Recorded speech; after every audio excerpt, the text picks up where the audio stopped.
बृजभूषण जी उर्फ पंडित जी आज उस जगह गए थे जहां जाने से हर इंसान डरता है, जहां के बारे में कहा जाता है कि वहां हर कोई मोह माया से छूट जाता है। ये जगह शमशान कहलाती है, इंसान की जर्नी ऑफ लाइफ की लास्ट डेस्टिनेशन। अब सुन रहे हैं गीता ज्ञान कुकू एफएम पर। बृजभूषण जी यानी पंडित जी वहां क्यों गए थे? भाई एक पड़ोसी की डेथ हुई थी, इसलिए अपना फर्ज निभाने गए थे। वैसे तो पड़ोसी काफी बुजुर्ग थे, अच्छी खासी जिंदगी और भले पूरे परिवार का सुख देखकर गए थे, लेकिन मृत्यु कितनी भी बड़ी उम्र में हो, अपनों को कौन जाने देना चाहता है। उनकी फैमिली के बच्चे बड़े सब रो रहे थे। पंडित जी ने भगवान श्री कृष्ण से उन्हें समझ और शक्ति देने की प्रार्थना की। घर लौटते हुए पंडित जी को एक बात याद आ गई। बात तब की थी जब पूरे देश को कोरोना की सेकेंड वेव ने अपनी चपेट में ले रखा था। हर तरफ मौत का तांडव चल रहा था। शायद ही कोई ऐसी फैमिली बची थी जिसने कोई अपना न खोया हो। पंडित जी के भी कई रिलेटिव्स, नेबर्स और जानने वाले इस बीमारी के कारण चल बसे थे। दिन रात एम्बुलेंस इधर से उधर भागती रहती और हर रोज कोई न कोई बुरी खबर मिल ही जाती। उन दिनों तो पंडित जी का इनबॉक्स जैसे दर्द भरी कहानियों से भर गया था। लोग सलाह मांगते कि कैसे अपना दुख कम करें। कोई पूछता कि इस भयानक टाइम में कैसे खुद को डिप्रेशन में जाने से रोकें। कोई तो यहां तक पूछ लेता कि ये वक्त कब बीतेगा। जितना हो पाता पंडित जी उतना लोगों को समझाने, उनका दुख बांटने की कोशिश करते। उन्हें गीता ज्ञान के जरिए लाइफ और डेथ की सच्चाई समझाते। लेकिन सच तो यही था कि इतने दुख के माहौल में वो खुद भी बेचैन होने लगे थे। इन्हीं मेल्स के बीच एक ऐसा मेल था जिसने पंडित जी की आंखों में भी आंसू भर दिए थे। लिखने वाले को समझाने से पहले उन्हें खुद को समझाना पड़ा था। खुद गीता पढ़नी पड़ी थी।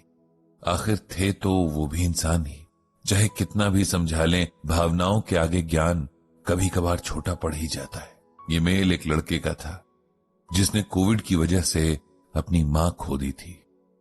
मां जो उसके लिए सब कुछ थी। ये मेल कुछ इस तरह था।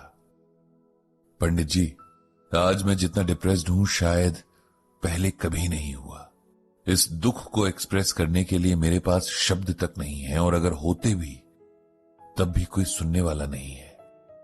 मेरी लाइफ में एक ऐसी इंसान थी जो बिना बोले ही मेरा मूड समझ जाती थी। मेरी आवाज में अगर जरा सी उदासी होती तो वो एक बार में ही पकड़ लेती थी। वो मेरी मां थी। उसकी वजह से ही मैं था। अब वो नहीं है तो लगता है मेरा होना भी बेकार है। पंडित जी, मेरा नाम विपिन है। मैं 25 साल का हूं। मैं एक होटल में काम करता हूं। मेरी फैमिली में बस मैं और मेरी मां ही थे। वैसे देखा जाए तो मेरी काफी बड़ी फैमिली है, जिसमें मेरे पापा, दादी, चाचा, चाची और उनके बच्चे भी हैं। लेकिन ये फैमिली बस नाम के लिए है, क्योंकि इन्हें पिछले कई साल से मुझसे और मेरी मां से कोई मतलब नहीं रहा। उसके पीछे भी एक लंबी कहानी है। दरअसल मेरी मां बड़े गरीब घर से थी। उनके पिता ने छोटी एज में ही मेरे फादर से उनकी शादी करवा दी।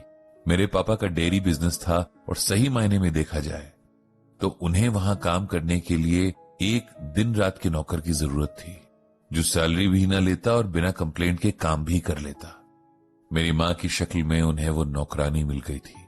मेरे पापा का नेचर बहुत खराब था, और खराब नेचर वाले कभी भी बिजनेस में अच्छा नहीं कर सकते। बिजनेस भी डूबने लगा था। शराब तो पहले से ही पीते थे, अब दिन रात शराब में ही डूबे रहते। नशे में मेरी मां को बहुत मारते। वो बेचारी दिन रात काम भी करती और मार भी खाती। सब कुछ चुप रहकर सहती, क्योंकि उसे मेरी फिक्र रहती। मैं तब इतना बड़ा हो गया था कि आसपास क्या हो रहा है ये मुझे समझ आने लगा था। मैं अपनी मां के लिए बहुत बुरा फील करता। कभी कभी मेरा मन करता कि मैं अपने फादर को पीट दूं, लेकिन मेरी मां मुझे हमेशा समझाती कि चाहे जैसे भी हैं वो मेरे फादर हैं, मुझे उनकी रिस्पेक्ट करनी चाहिए। पर सच ये है कि मैं कभी अपने फादर की ना तो रिस्पेक्ट कर पाया, ना उनसे प्यार कर पाया। पापा की नशे की लत बढ़ने के साथ ही उनका मां के साथ बिहेवियर भी खराब होता जा रहा था। हालात यहां तक खराब हो गए थे कि मां को वहां से निकलना पड़ा, क्योंकि अब वहां उसकी जान को खतरा हो गया था। नाना जी के घर के हालात पहले ही बहुत खराब थे। फिर उनकी डेथ के बाद तो मां और मुझे वहां कोई पूछने वाला भी नहीं था। अब हम दोनों के आगे रोटी और छत की समस्या आ गई थी। मां ने अपनी जो कुछ थोड़ी बहुत ज्वेलरी थी वो बेची और एक किराए के कमरे और सिलाई मशीन का इंतजाम किया। मुझे जितना याद है उसमें बस मेरी स्ट्रगल करती मां है, छोटी छोटी चीजों के लिए दिन रात मेहनत करती मां है। किसी तरह मेरी मां ने मुझे पढ़ाया लिखाया। इसी बीच मेरे फादर या किसी और फैमिली मेंबर ने हमारी खबर तक नहीं ली। मेरी स्कूल की स्टडीज कंप्लीट होने के बाद मैंने भी ट्यूशंस लेना शुरू कर दिया था। साथ साथ मेरी कॉलेज की पढ़ाई भी चल रही थी। लगातार सिलाई के काम ने मां की आंखों को कमजोर कर दिया था। उन्हें धुंधला दिखना शुरू हो गया था। मैं कई बार कहता कि डॉक्टर को दिखा देते हैं, लेकिन वो कहती कि जब तेरी नौकरी लगेगी तब वो खुद किसी बड़े डॉक्टर के पास चली जाएगी। पढ़ाई कंप्लीट हुई और मुझे एक होटल में मैनेजर की नौकरी मिल गई। मां बहुत खुश थी। उसके इतने सालों की मेहनत अब जाकर सफल हुई थी। मैं भी अपनी मां को जितना शुक्रिया कहूं कम ही होगा। वो मुझे बहुत बुरे माहौल से निकाल कर ले आई थी। उसने अपनी हर खुशी, अपने हर सुख को किनारे रखकर हमेशा मेरे लिए सोचा और मुझे इस काबिल बना दिया कि मैं इस सोसाइटी में सर्वाइव कर सकूं। अब सब ठीक होने वाला था। मेरी मां के आराम करने के दिन आए थे। उनकी स्ट्रगल्स का इनाम उन्हें मिलने का टाइम आया था, पर उसकी किस्मत में तो कुछ और ही लिखा था। पता नहीं कैसे उसे कोविड हो गया और एक हफ्ते के अंदर ही वो कोविड से लड़ाई हार गई। उसकी बॉडी पहले से ही इतनी वीक थी कि झेल नहीं सकी। मैंने अपनी 2-3 महीने की सैलरी से पैसे बचाकर मां की आंखों के ट्रीटमेंट के लिए सब अरेंजमेंट कर लिया था, लेकिन अब मां ही नहीं रही। आखिरी बार उसे देख तक नहीं पाया। मुझे लगता है कि मां के बिना मैं जी नहीं पाऊंगा। मुझे यह सब बेकार लगता है। पंडित जी को इस कहानी ने दुखी कर दिया। हालांकि वो जानते हैं कि मौत ही जीवन का सबसे बड़ा सच है, लेकिन कुछ सच्चाइयां इतनी कड़वी होती है कि उन्हें देखने का मन ही नहीं करता। पंडित जी दिल से चाहते थे कि विपिन के मन को हिम्मत मिले, इसीलिए उन्होंने मेल में गीता का ये श्लोक लिखकर भेजा।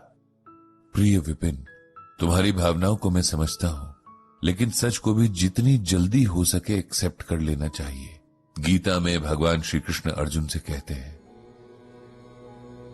न जायते म्रियते वा कदाचिन्नायं भूत्वा भविता वा न भूयः अजो नित्यः शाश्वतोऽयं पुराणो न हन्यते हन्यमाने शरीरे।